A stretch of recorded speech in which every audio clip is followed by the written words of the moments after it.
Hey, everybody, we are having interesting hangout tonight. I'm actually going to present to everybody so people can actually watch the live feed here because I know you guys are actually more interested half the time in the chat than you are what I have to say, which is fine. I don't care. But we have somebody here named Joe Brad that Jim here had brought to our attention. I tried to get Redline in on this, but unfortunately he has to do what he calls work, and he wasn't able to attend. Maybe next time. But from what I understand, Joe wants to ask some questions and determine if the Earth is rotating or not, because he thinks the Earth is not rotating. Now, I don't know if he's a full flat earther yet. I can ask him, which I will in a second. If you would like into this discussion, Eulogy and Red Eye, Hiller, all you guys, just go get the link off the Great Debate community page and come on in, okay? Because it's open. And by the way, Jim, to show people, all you do is click their that little downward symbol that looks like a V. Click that, and it says show and broadcast. And as they come in, can you take care of that for me? Like Jay just came in. Oh, I don't know what you're referring to. Oh, you're on a phone. I'm on my tablet. I'm on my phone at the same time. I got the chat open on my phone, and I got the tablet because the broadcast is so much better. All right, I'll do it. I'll manually do it. I can multitask. Anyways, Joe, Brand, welcome to the Great Debate community where we talk about all kinds of fun stuff, including flat Earth and science. So why don't you just like introduce yourself and tell us what you believe, and then we'll kind of dive into that. Oh yeah, sure. Not necessarily a flat earther. I don't. More like a holographic reality simulation theorist. I don't really know what else to say. Let me get my face in here a bit better. You're actually at you're actually kind of at an angle here. You're like been flipped 90 degrees for some reason. I do have a map up there. Your webcam is really weird right now. It's flipped 90 degrees. Oh, mine is? Okay, then I can fix that. There we go. Give it. Awesome. Okay, I was kind of like straining here. Okay, so this is going to be two different things then. I would like to actually put the holographic thing to the side just for a second, which I can discuss. But let's get into you think the Earth does not rotate, right? Yeah, well, I'm more of a mystic really than anything else. But yeah, I think I got a globe here. All right, so you were talking about RPMs, or it'd more or less be rotations per day, right? RPDs. Sure. I mean, we can do revolutions per minute or per day. It doesn't really matter. It's just a quantification. Sure. So it's not rotating very much, right? Well, it's all relative. I mean, it's something along the lines of a few thousand miles per hour. Of course, I mean 1,000 miles an hour. If you were to watch this, if you would actually watch this from space, it would be pretty much the equivalent of watching paint dry. Yeah, it would not be like pretty slow. It's about 1,000 miles per hour, right? So at the equator. At the equator, yeah, okay. So at the equator, we're traveling at about 1,000 miles per hour, sure. And you look at it, you'd be like, well, it's rotating pretty slow. But then you look at the people on there, so, oh my God, they're hanging out for dear life. Okay, well, what was the last time you've ever felt speed? Just a question. Felt speed? Yeah, when was the last time you've ever speed, felt? You feel right, exactly. Well, and that's a good point. You feel acceleration. Right, and the Earth is not. The Earth is okay. The Earth technically is accelerating, technically speaking, but on such a small scale that it's not noticeable. Right, we're slowing down. That's acceleration. So we're not going to be able to. We're not going to be able to feel that because it takes hundreds of thousands of years to even notice. We have to do a second. I think we just did, but it's very very long periods of time before we actually have any kind of notable thing where we actually have to adjust for that, right? So if we're at a constant speed. Now, one thing, obviously, when we're on the surface, we're constantly interchanging. How much do you know about physics? Can I talk like physics, or I just want to be real basic? I think I know a lot about physics, but I never took a class or anything. All right. Well, two things that can cause a change of acceleration is a change in speed, or it's called a change in vector, meaning direction. Okay. Right. Oh, thank you. Sean's here. Yay! This is going to get fun. Hey, I forgot to summon you. I should have. My bad. Yeah, I was going to call you out on that. Yeah, I know. I knew you. Yeah, it's fine. No, you. And you should. I should. But anyways, this whole thing on, that why we should feel the speed. We're on a very large object, right? And we are changing the vector very, very small in comparison to the size of the Earth. We're going at a constant speed for all practical purposes. Would you agree with that? Like clouds. Like if this was a cloud. We said people. What How about would the cloud? You want to talk What about do you cloud? mean? Okay. You want to know why the atmosphere Air. goes along with the Earth, right? Yes. Yes. Okay, very simple. If you take a rotating body in water, if you look at it carefully, you're going to see a small layer of fluid that moves along with it. Okay, it's called laminar flow. Okay, laminar flow means linear. Laminar flow. Laminar. You have laminar and turbulent, and then you have a number called the Reynolds number that differentiates where you're going to end one and begin the other. This flow is due to what's called a drag, or drag coefficient, right? Because the atmosphere is a fluid, okay, it falls under fluid dynamics. And by the way, we have a nuke in the live chat who studied this as long with me. We actually went to the same school to study fluid dynamics. So Joe, correct my being 25 years out of school here information. But So when you have drag, though, what's happening is the atmosphere is acting as a fluid that is literally being pulled along with it, because there's a friction there, right? Because every fluid has a friction. So it's the same thing when you have a rotating body and a fluid of water. You'll see that water continually go around with the rotating body. It just drags along with it. Okay, so because of our when you have vortex. Well, hang on. Well, yeah, but the vortexes start based upon the Reynolds number. Okay, until you have the vortexes, you have a laminar flow. And so our atmosphere is very, very thick in comparison to, just like a rotating body in a tub of water. The atmosphere is very high, several kilometers tall. I mean, You mean the viscosity thick or thickness? Well, to give you an idea, it's like 14 pounds per square inch. 14.7 pounds per square inch, right? That's what it is. So, the Reynolds, ever heard of the Kármán line? Yep. The Kármán line is 60 miles. where space begins, right? 62.5 miles over the Earth.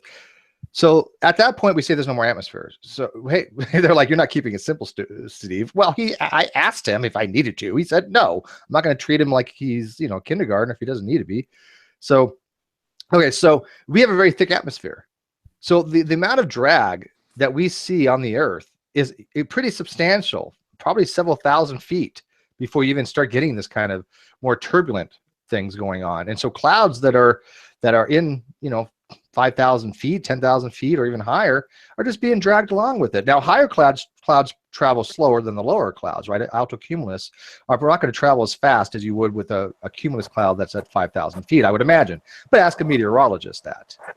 Steve, also a small interjection. Sure. If you the clouds on Neptune actually travel thousands, not thousands, but they travel over 1,000 miles per hour because the atmosphere is so thin that it can actually attain supersonic speeds. And correct me if I'm wrong. Those clouds are consisting mostly of frozen methane, I think. I honestly can't remember what the makeup of them, but it's either it's some kind of natural gas type. Yeah. Okay. Methane, ammonia, something like that. Or ammonia, probably. It's probably methane or ammonia type. I honestly don't know off the top of my head. Okay, so I mean, does that explanation kind of explain to you why the clouds go along, why the atmosphere kind of goes along with the Earth? It's just drag. You mean friction? Like friction? Yeah, similar. Yeah, friction is because of drag. Mm-hmm.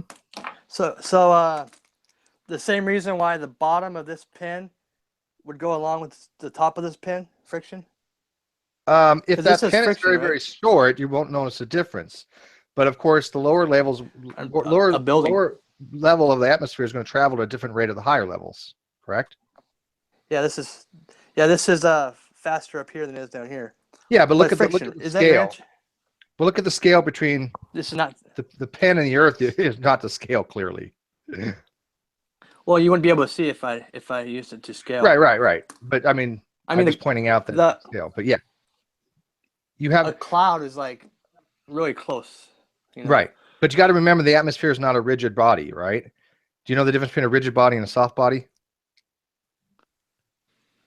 Okay, Rigid goes along with it, right? well, rigid means there's very little loss of energy through the body itself. Okay, if I have a hard rigid object, if I strike it on one end, that energy is conductive all the way to the other end. If I have a soft body, it's not so much. It's malleable. There's a generic way of thinking. I know there's probably some physicists in the live chat going, okay, look, I'm trying to put this in a way that makes sense. But that's kind of what it is. Okay, so a rigid body will actually have more of what's called an inelastic collision, and a soft body would have much more of an elastic collision. Okay, so atmospheric wise, that's more soft body. It's not rigid. So as you go up in the atmosphere, the drag from the lower levels will be transmitted through various layers in the atmosphere to the clouds, but there will be a dissipation there, right? It's not going to go along the exact same speed, but there'll still be a drag. That's why we see clouds moving in the sky. Even if there's no wind, it's still moving along with us, but it's going to appear to be stationary because it's moving along with the same speed as the Earth is going. In a fluid, 'cause the atmosphere is fluid. Correct. So you would expect it to go from east to west a little bit, even though, I mean, at least a little bit. To give you an idea, though, about really how fast clouds move, the Hurricane Nate that just went through my state of Louisiana, at best was traveling at 26 miles per hour. That's That's pretty really slow, storms. Yes, pretty slow. So yeah, actually no, that's a little slow. It is. I mean, you can have storms go up 30 and 40 miles. Yeah, you're right. Yeah, I mean, it's on the slower end, but it's not. I mean, I'm using it also in relative to like how fast a car is going to go, right? I mean, Right. Sean, did you want to weigh in on that so far before we go any further, Sean? Well, so far the only thing that he said that you haven't covered is about the vortices in the atmosphere. The reason why we're not getting those is because we only have one source of friction. We don't have a secondary source of friction from the outside of the Earth. Yeah, that's a good point too. I mean, there's no friction layer there. When you have what you would do is what's called a free body diagram, and you would show different things having an effect on it, different things that have different coefficients of friction. As he points out, there's nothing else really affecting that. However, you're still going to get vortexes, but that's just because after a certain point, the laminar flow stops being laminar and starts going into what's called turbulent flow. That's going to produce a vortex, a small one. But it's the same thing with, like, if you see a fluid going through a pipe, it's only laminar near the pipe walls. Towards the center, it's not so much because it's starting to be more turbulent. And even if you just have a fluid like a canal, it's always going to be more linear at the bottom than it is at the top. But go ahead. I was done. Okay. So Joe, does that answer your question of why? Because that's the science behind it. It's not that really complicated. It's the way What it would is. be the one word to describe it? Friction? Drag. Because I still got to look up laminar flow and Reynolds number. I never heard of those terms before. So after this, I got to look up all that.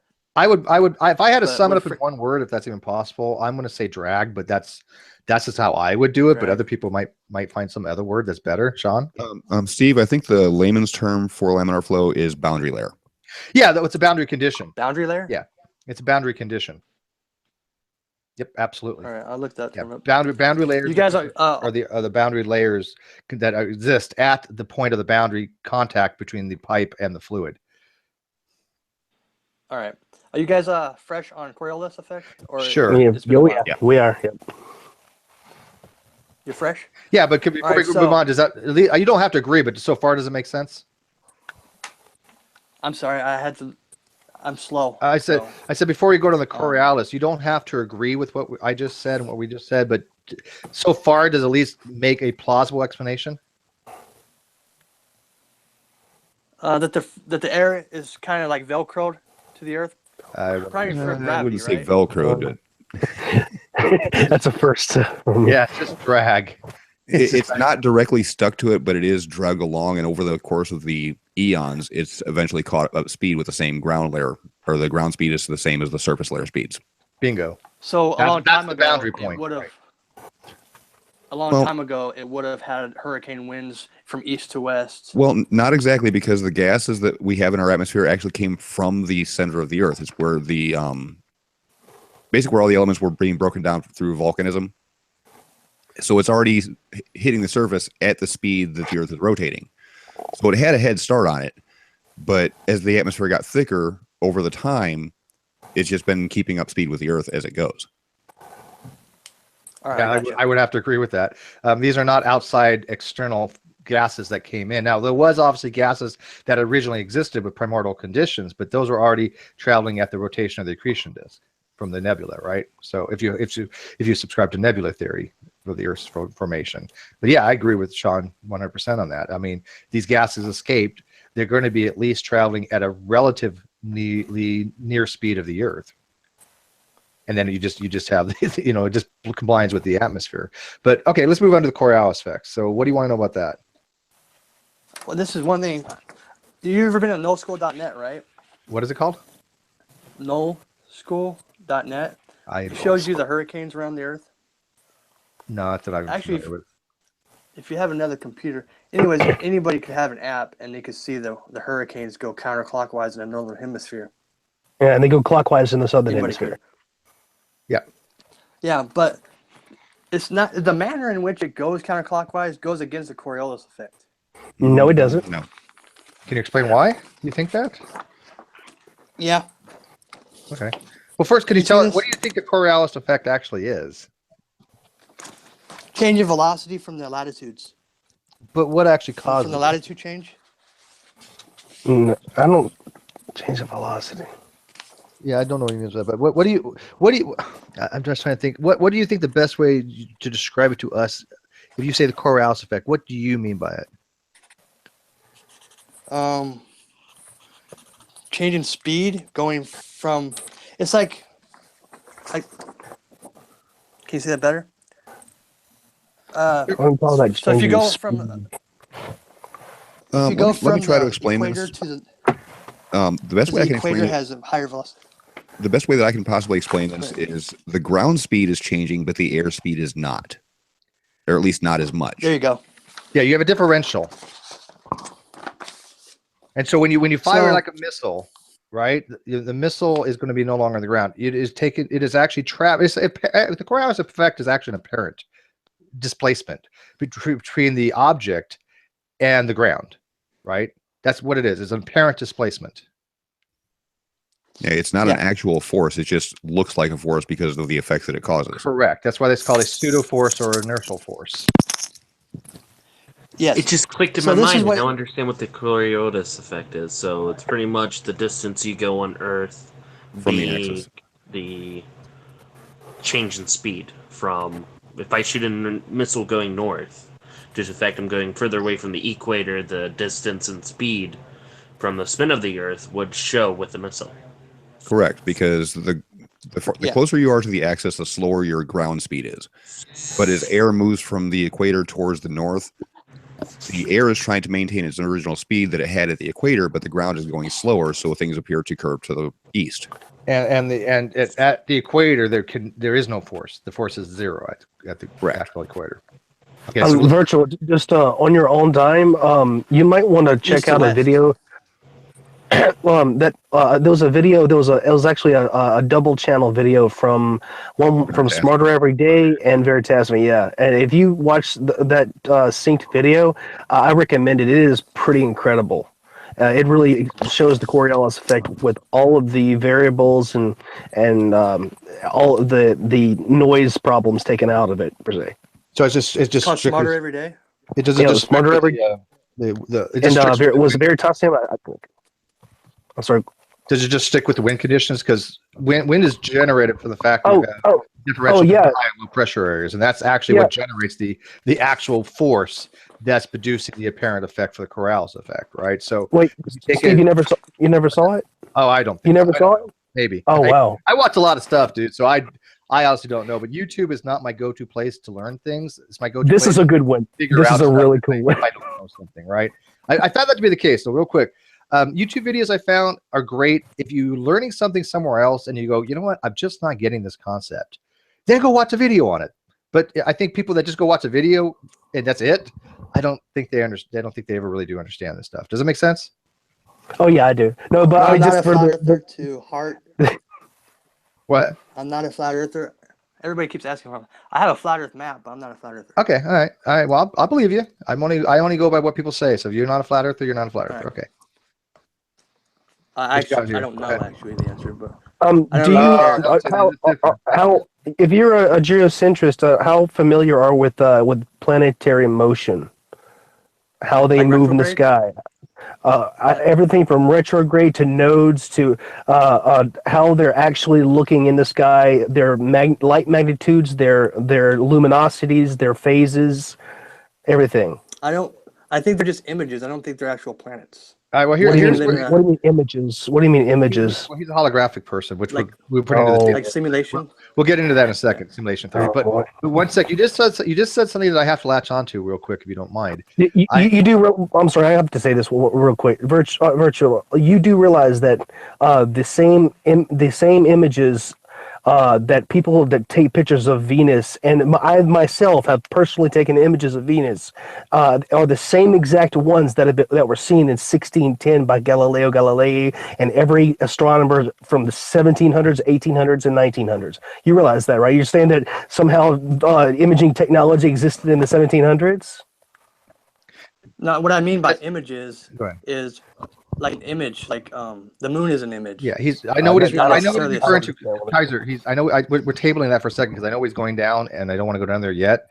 But real It's an image quick, in your mind. one quick, you did say, I asked if you're a flat earther. You said, no, you're not a flat earther, and then you said, but you don't know. I've never So seen you- it from a distance enough. So you don't know if the Earth is round or flat. No, but I don't think it's important. I think whether it's spinning or not is more important. Why would the shape not be important, if I can ask? Because if we're in a simulation, does it really matter if we're in a simulation or a dream? Well, if they're going What to shape? Okay. if there's a simulation, they're going to put a specific shape that has to be spinning. That's basic topology. So what shape did they Or make it's the simulated Earth? to spin. So, like, if you're dreaming, you have a dream last night, a recent dream where you were running around. Did the ground beneath you have any importance to you in your dream? Well, if it ceased to exist, it would make a real life big problem to me. Then yes, This is starting to border on This is solipsism. fun. it is solipsism in a way. It's very, very related to solipsism, Yeah, but I was didn't want about to go ask down how that far road. into solipsism or like Matrix-esque this is going to go. Yeah, and I know where it stems from, but I didn't want to go down that route yet. So could we still table that real quick? And by the way, I want everybody to thank Jim Hill for this. Good, bad, or indifferent. Jim Hill. Okay. You're welcome. Steve, just a You okay, second. Steve? Can I actually do a mic check on this? Is it Yes, still that's great. scratchy? Yeah, so much better. What'd you do? Noise suppression. I forgot to take Yeah. that. No, it looks great. It sounds great. All right, so look at his Coriolis effect. What are we looking at here, Joe? So this is how the Coriolis effect is supposed to be, with hurricanes too. If I'm not correct, right? Is the this is middle of right. the equator? This is the wrong one. No, this is not the equator. This is but yeah, I guess it is. This is northern hemisphere. Okay, so the equator is right between where the arrows are. Okay. Yeah, but this isn't south. Okay. If you look on the internet, this is how hurricanes run. Nothing like Coriolis effect is supposed to be. I am not seeing So- how you're doing this at all. What do you mean? What it's supposed to be? Okay. The Coriolis effect has a the- force that acts in the north to south. Okay. This To is the north to if a south. hurricane runs upward, it should go this way, towards the. I'm actually seeing his problem East. right now. I see what's going on. He doesn't hold on. He doesn't realize that the Coriolis effect actually he's got the arrows backwards.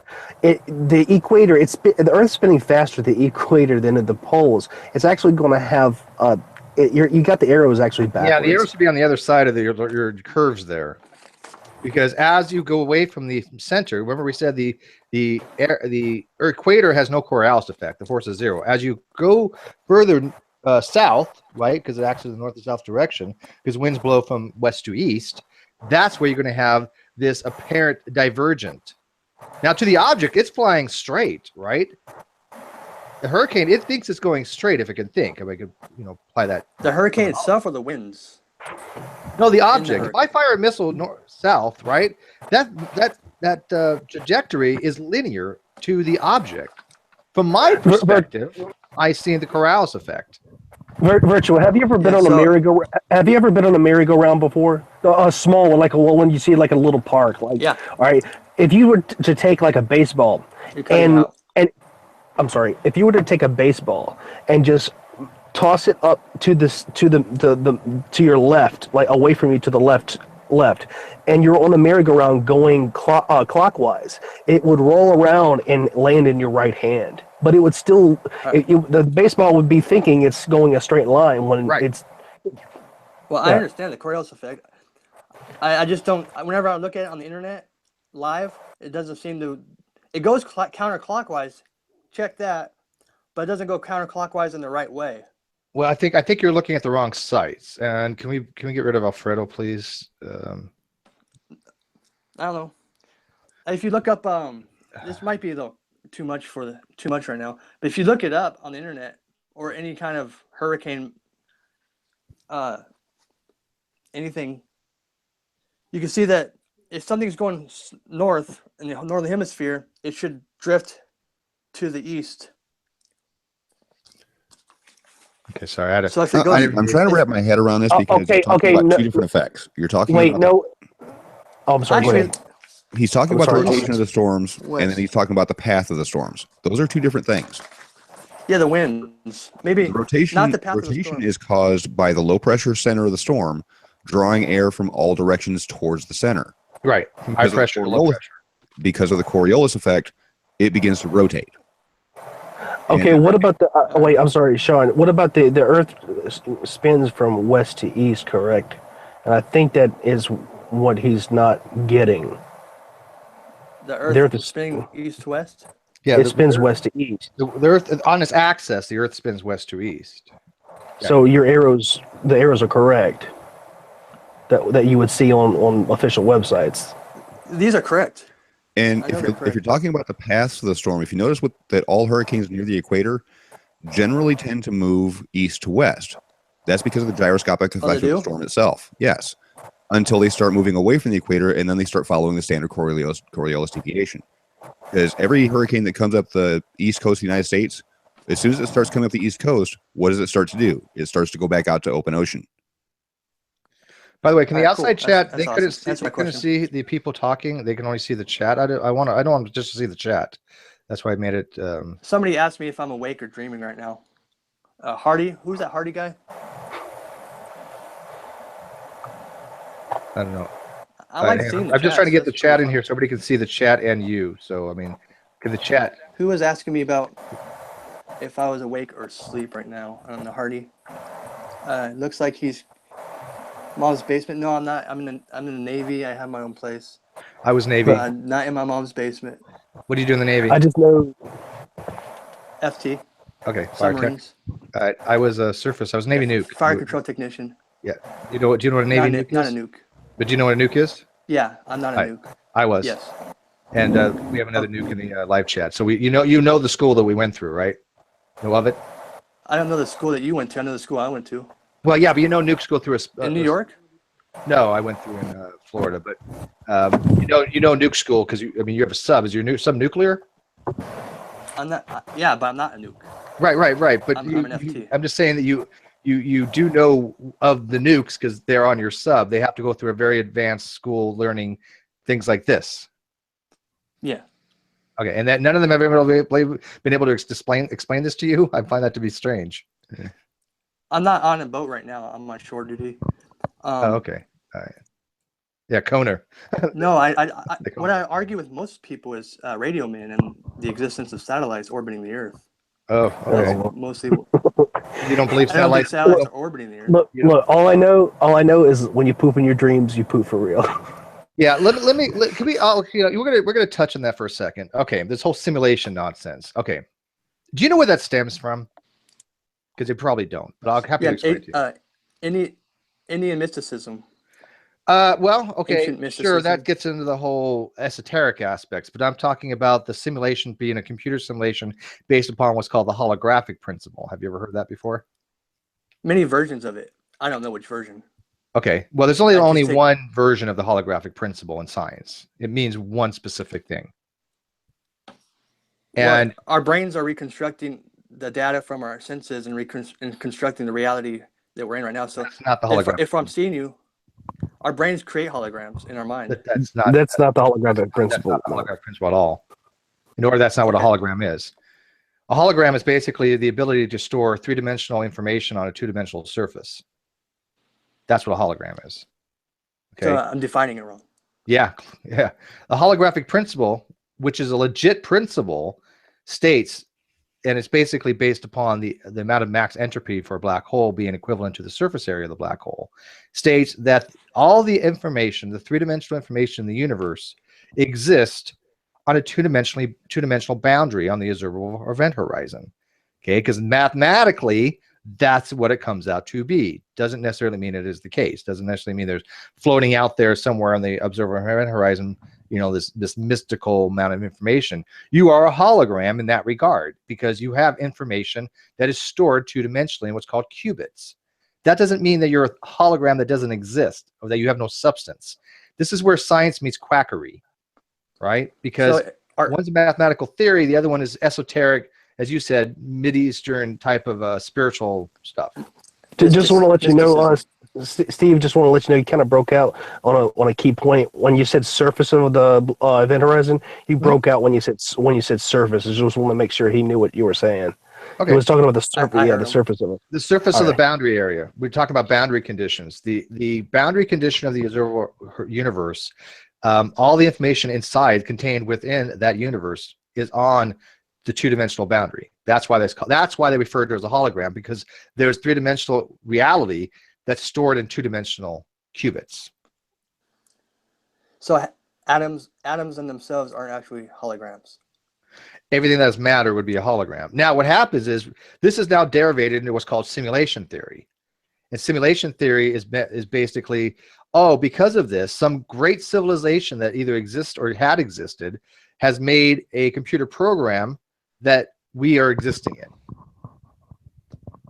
Right? But what if this advanced civilization isn't people? What if these advanced civilizations are like a DMT entities that you hear people talk? I've never done DMT yet. If I could. I don't think DMT or open up your mind like lucid dreams. Wait, DMT? Are you guys talking about that advanced LSD stuff or something else? Yeah. Oh God. Yeah. Detromethyl, whatever the hell it stands for. I'm saying that what if the simulation is done by entities from that dimension, so to speak? That's not a dimension. That's a type of drug. Dimethyltryptamine. Yeah, but you hear people's stories. Well, yeah. You're hallucinating. But see, here's the difference between hallucination and reality, Joe. Did any of you guys watch the discussion? You don't know the difference. Well, yeah, you do. But let me ask you the difference. Okay, did everybody watch the hangout we had last night with Ozzy and epistemology? Okay, nobody watches my things. It's okay. I actually missed the last part of it. The first half of it. I'm sorry. It was really good. Okay, so we're talking about epistemology. How do we know things, Joe? Right? And one of the things. One of the things for epistemology is to determine a truth condition based upon a real object having an effect in the brain. Okay, if I'm looking at something, I am seeing photons that bounce off that object. They're hitting my retina and producing an effect. That effect corresponds to reality, rather than hallucination, where I am seeing something that's not there. That's not producing an effect in the brain. It's my brain producing it internally. That's a distinction. So it's photons. Well, that's how we see things. Yes. That's how you think you see things. No, that's you could be in brain how in we the see vat. things. No.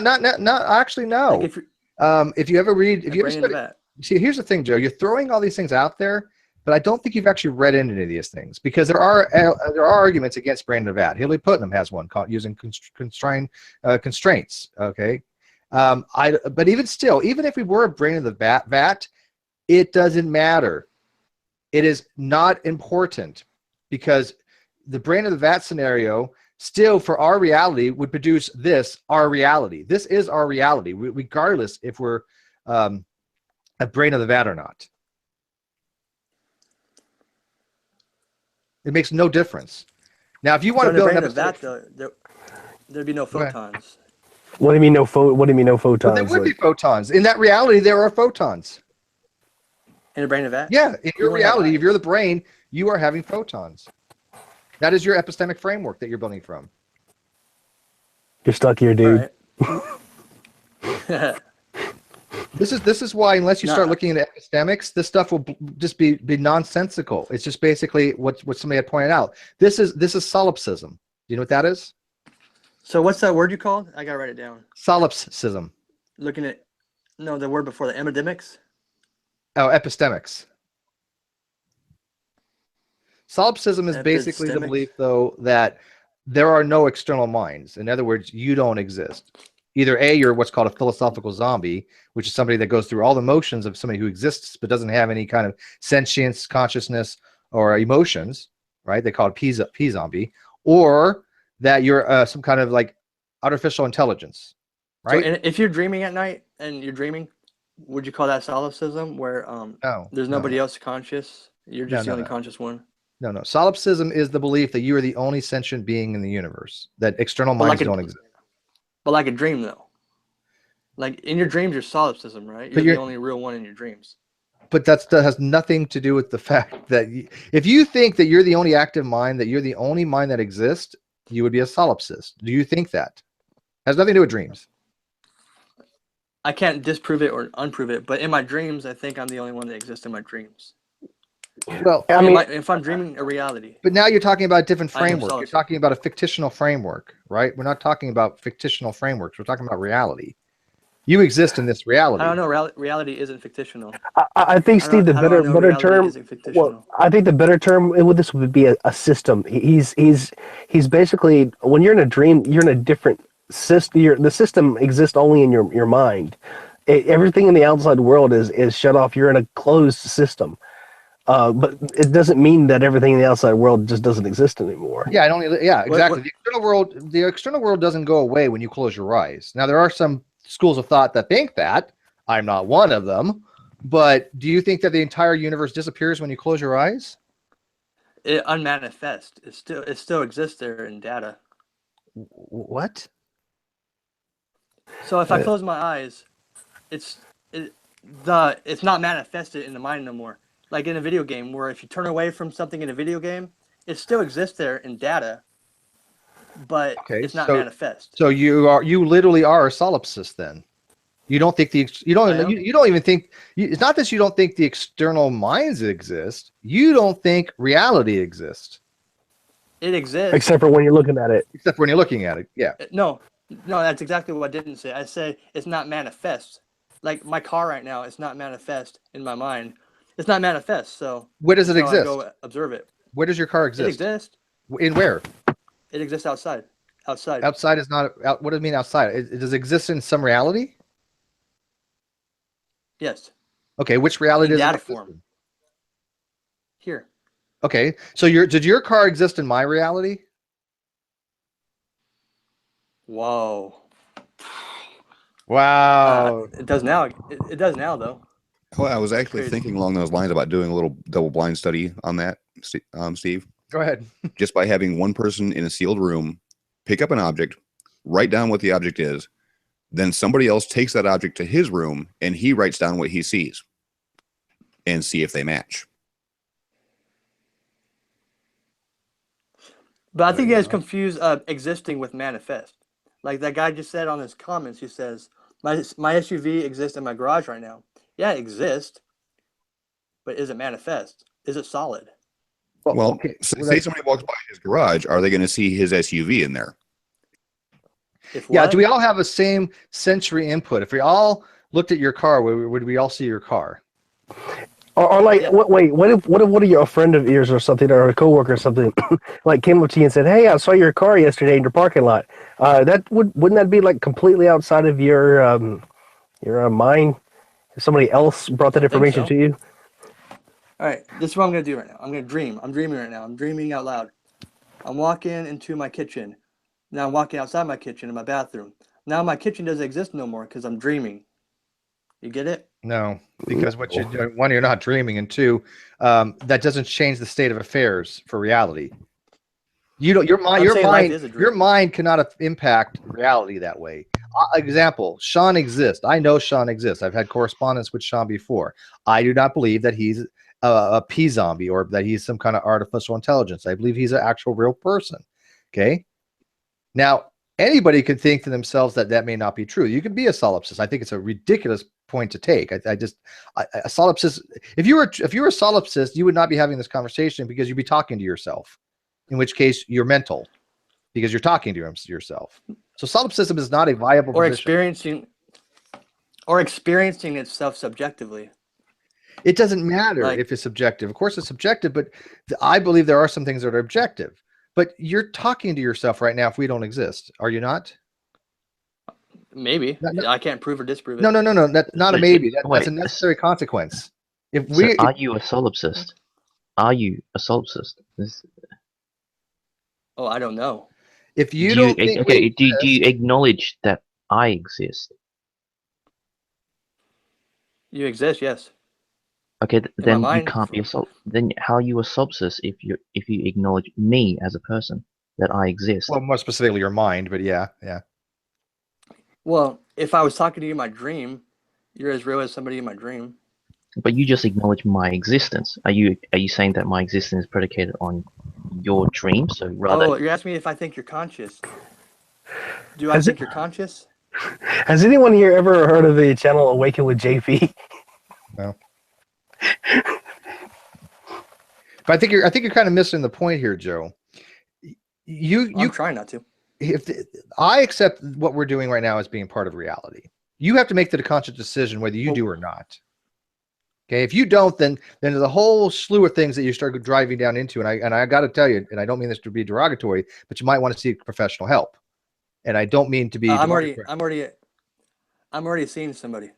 Okay, so fair enough. So I don't want to go too much down that line. Okay, I'm delusional. No, my psychiatrist thinks I'm delusional. Okay, so have you been? Okay, now I want to change the tone here real quick, if I may. You're in the Navy still, right? Yeah, for a while. Okay, have you been discharged? I'm getting retired. Retired? You're not old enough to retire. For bipolar 1 disorder. Medically. Okay, so you're not retiring. You're getting probably a general or medical discharge. Mm-hmm. Okay. I don't think I'm bipolar, but she thinks I am. All right, fair enough. Well, that's what they get paid to do, Joe. That these people are the experts in these fields, and you need to trust them because this is what they do, right? So at this point in time, I'm happy to go on very minor stuff when it talks about if you want to know the science, but I don't want to go down any further down the road of simulation theory or anything like that because at this point, because you are seeing somebody that's more qualified than anybody that ever in here, let them do their job there. Okay. No, it's from my anger problem. Science, we can do that. I'm happy to talk about the science if that's okay. If people want to, okay with that? I'm fine with that because if you've been perfectly. Okay, so let's just change the direction and just talk about anything that's science, the science that he wants to know. I think, and we'll kind of put aside the simulation stuff and all that. And the sorry, I was actually away for a little while. I was just wondering whether or not he managed to explain that if the Earth didn't rotate, how the hell do we have day-night cycles? The sun moves. Do you know the Stellarium program? Astronomy. I use it all the time. All the time. Yeah, that way. What do you mean that way? What do you mean that way? So the sky. Pretend you're inside of the video game Stellarium. It's not a video game. It should be though. It's a simulation. Right, and then you see. Well, hey, we're not talking about the simulation. Let's talk about the actual science. Well, I'm sorry. Well, that's bad choice of words. Bad choice of words. In the science though, let's just hang on. In the science, Joe, you were talking about the whole Earth spinning, right? So it doesn't really matter where that Earth is. The science remains the same. Do you know why? It's because the math works, the physics work, right? You realize that if the Earth were not spinning, if the stars were and everything was just spinning around it, the stars would actually have to exceed the speed of light. I think it's right past Neptune. What I can't remember where the point where you would have to go. Everything would have to go past the speed of light to spin around the Earth. I think it's Neptune, isn't it? Yes. Probably, yeah, about there. Because what happens is, as the further you go out, the faster it has to spin. So by the time you're at the edge of the observable universe, the amount of speed would be ungodly, right? I mean, ludicrous. Yeah. You just need an orbit that's somewhere like about was it c divided by pi, 2 pi. C Yeah. on Hey, 2 pi. yeah. That's all Joe, you are need. you able to see the side chat? Yeah, I'm looking at it. Okay, I'm going to drop a link there to a video that I've actually already done about telling if the Earth is geostationary or heliocentric. Heliocentric. And I did this by having somebody model out both models and put a camera on the surface of the Earth to see if people would be able to tell the difference on which is moving, if it's the sun or the Earth rotating. And you can't tell the difference. So going to a program like Stellarium, which is modeled on a heliocentric model, because the camera's attached to the surface, you cannot tell if the sun is orbiting the Earth or if the Earth is rotating, if you're just going by the sun alone. It's So when you basically, start- you have to use other frames of references, so other. it's when you start yeah. adding in other celestial bodies that it starts to become quite clear. Well, I think the stars and everything are like in the atmosphere. Okay, well, why do you think that? I don't think they're like trillions of light years away or trillions of miles away. Well, let me give Okay, you. And I then, think- then Hang on. why do close stars have stellar parallaxes? For example, Polaris has a stellar parallax of I believe is is it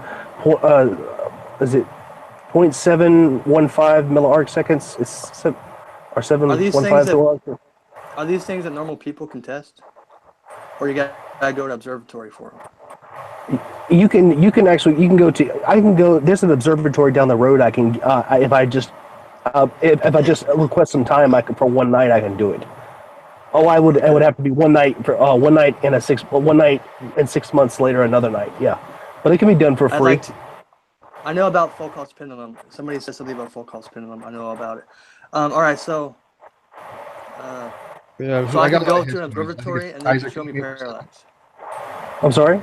You're getting. Is it you that has a lot of background noise? Are you like in a wind tunnel? I have my bad. Yeah, that was me. Well, before you go down to the road with the parallax, there's actually some easier ways, Joe. For example, do you remember just recently there was a bunch of aurora borealises that were up in the northern latitudes, but much lower northern latitudes than usual. You remember that? Like September 9th, I believe it was, give or take. I didn't see them. Okay, you can go look on the news there. First, I think it was September 9th, give or take. What happened was there was an X-class flare. There was a 9.3 level X-class flare that came out of the sun, which means that it was a coronal mass ejection. And by the way, Mike, I'm not debating Joe. This is actually, we're just talking about science. That's why I've changed the tone of the hangout. We're not debating him at all. This is just, he wants to ask questions and he wants us to answer. That's perfectly fine. I think that's actually therapeutic and cathartic in some ways. We're not addressing the other issues, but I think anybody has a right to ask scientific questions and have people answer them. Now if people disagree with that, that's fine. I have no issue with it. I mean, Joe, do you have any issue with that? No, this is my first time. Okay. I don't know. So I mean, but you like asking questions and have people trying to answer, correct? Well, yeah, I like having somebody to talk to. People I know don't talk about this kind of stuff. Good, and welcome to the group, man. Welcome. That's fine. So this whole Yeah, you're among friends. Sorry, go yeah, ahead. this is not combative. This is not hostile. This is not antagonistic. This is not a confrontation of any kind. So, all right. So this X-class flare we actually saw happen. Right, we noted that it took place. Because of this coronal mass ejection, we knew that a couple days later, based upon the speed from the distance of the sun, when this aurora borealis would hit, which was 3 days later, and it did mess up communications. Right? So we know by that model, we know that the sun is 93 million miles away, give or take. Yeah, babe. I'll be down there in a little bit. Do you want to look into that, maybe? Yeah, I do. Okay. So look into that. What Look would into be the a keyword? It was a 9.3 X-class flare. Okay. And I believe it was, like I said, September 9th. And it predicted that the aurora borealis would be very strong and we'd be at the lower levels.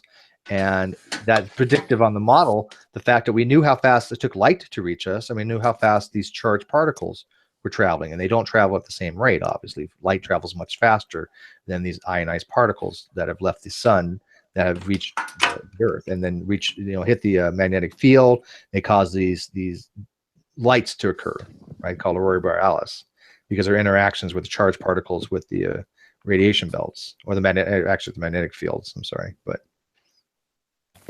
All right, yeah. I actually thought of a much more simpler little explanation or observation that anyone can do. You don't have to have an observer to do it. To just show that the moon itself is outside of the Earth's atmosphere. I'm sure you've at probably in more than one time of your life, you've seen a storm cloud go, maybe in the spring storm, for your first spring storm of the spring. You'd have clouds come over, and you'd have a perfectly blue sky on one side, and the dark clouds covering the sun, but the other side of the sky is perfectly blue. I'm sure you've seen that at least once before. You'd have a storm come. I don't understand.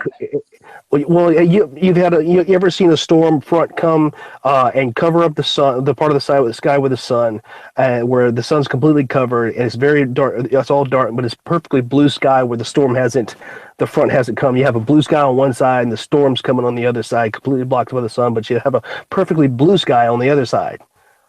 You never seen that before, ever? Okay. Okay. No. You've never ever seen a storm front ever in your life.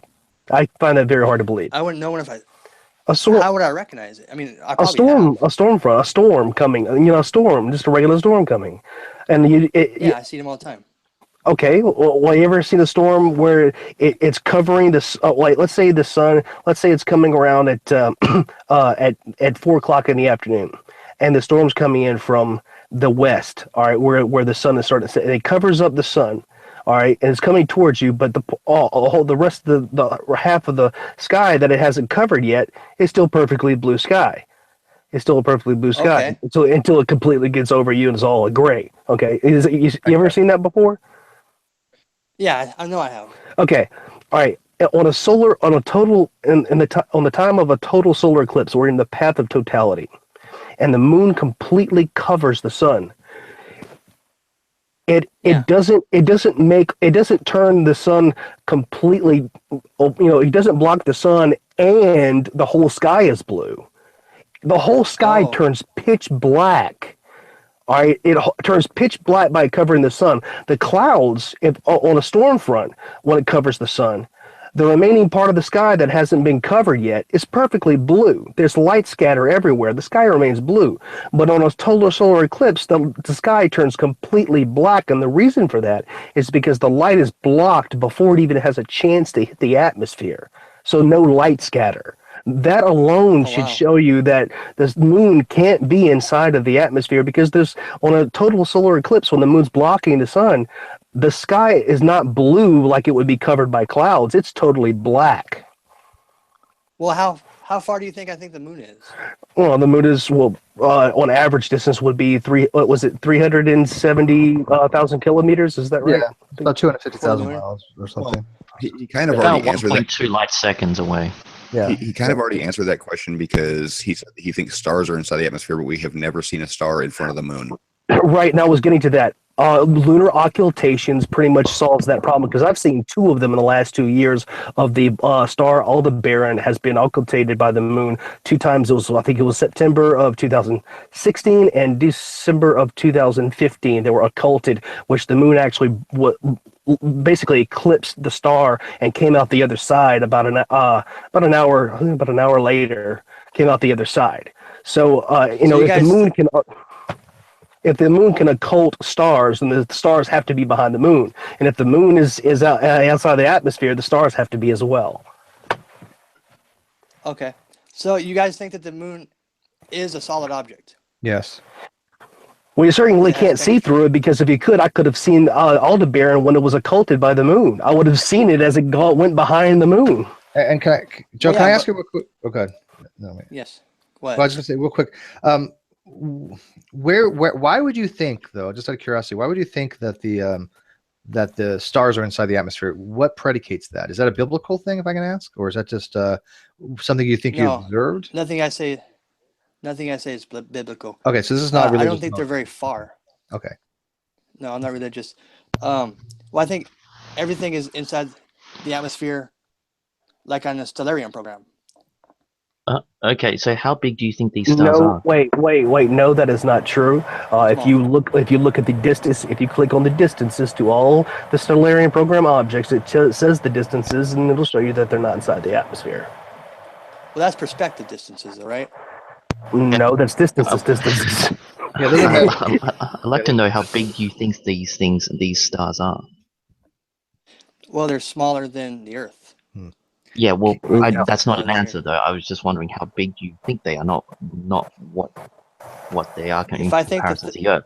So, if I think, I don't know, but they would have to be smaller than the Moon, which I estimate would be 32 nautical miles across. Well, so if the Moon was that, nautical if, mile? no, Wait, the Moon isn't that small. You think the Moon is 32 miles across? Well, I don't think it's the size of the United States.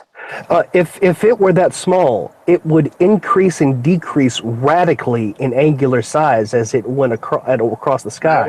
Yeah, it would not keep its. They're asking me to tone it down in the technical babble speak kind of stuff. So this kind of he's not going to know what that is. So let's avoid. I've even said I'm going to try to avoid the technical words. Right. I'd like to be specific, but let's just explain to him what that is. Look.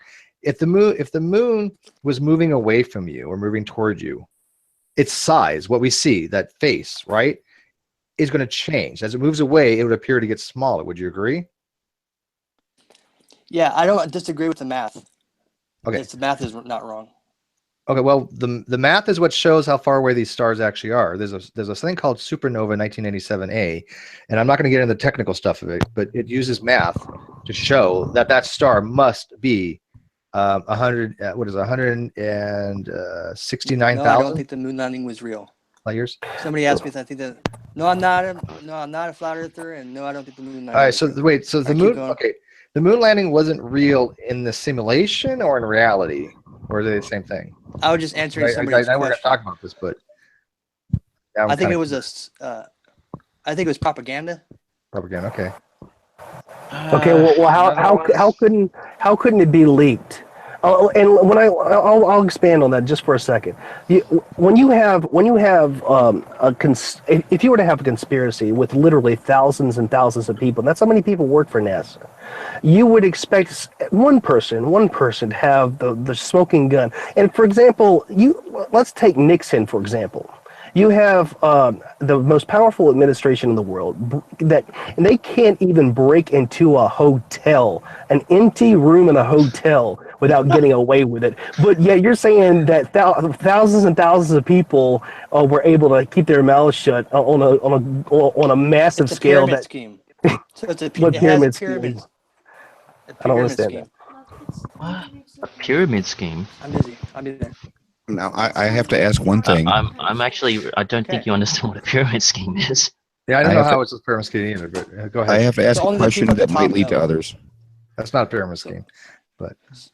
You said you're an FT in the Navy, right? Yes. Can you explain to me exactly what an FT does? We track contacts. So you deal with geometry. You come up with firing solutions. Yes, firing solutions and trigonometry. Okay. So you understand what angular size means for the moon for being 32 nautical miles, right? Yes, which if it was flat Earth, it would be 30,000 miles away from the Earth. But I'm not a 30,000 miles? Yeah, if it's 32 miles across, and if the Earth was flat, then the moon would be 30,000 miles away. Okay. So you do trigonometry, right? Yeah. So I do know what you're talking about. At 32 nautical miles, it's going to be about 3,200 miles from the surface on a flat Earth. Yeah. And that's if you're directly under it and it's seeing it at 32 nautical miles across. Yeah, but I don't think the moon is a solid object. I think it's an image. But you just said it was 30,000 miles away. Mathematically. Which is incorrect. And yeah, I don't disagree with the heliocentric math. Where did you get the idea it was an image? Did you just come up with that, or did you watch some video on that, like Spirit Science videos? Also, what Sean was saying wasn't heliocentric math. It was just basic geometry, what you use to build a house with. Yeah. Angular sizes versus distance. Yeah, At that's 32 nautical miles. At the angular size that we see it of about 30 arc minutes, it would have to be about 3,200 miles away. For you to say it's 30,000 miles away, I'll actually run the numbers on it real quick. I didn't mean to say 30. I meant to say 3,000. Okay, well, here's the problem with Did that. I say 30? Yes, you did. Flat or round, if the moon was 3,000, 2,000, or 3,200 miles above the surface, by the time it would actually hit the horizon on a round Earth, it would be about 7,000 miles away from your location. So if it was directly above you when it was at the highest point in the sky and it moved 7,000 miles away, it would decrease in size by almost 4 times by the time it hit the horizon. On a flat Earth, it would have to be over 1,000,000 miles away to touch the horizon. It would never go below it, but to touch the horizon, and it would shrink to a dot. Yeah. We do not see that. And Yeah, but you if doing it's a Stellarium program that we're in.